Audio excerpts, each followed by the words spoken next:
Bruxismo céntrico, dentista. Generalmente el paciente aprieta y no rechina, o rechina muy poco.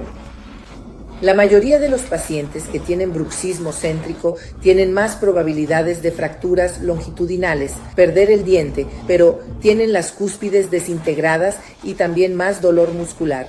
La presión provoca hipoxia y más dolor muscular. ¿Por qué es importante saber esto? Porque el resultado clínico, los signos clínicos serán diferentes dentro de su consultorio.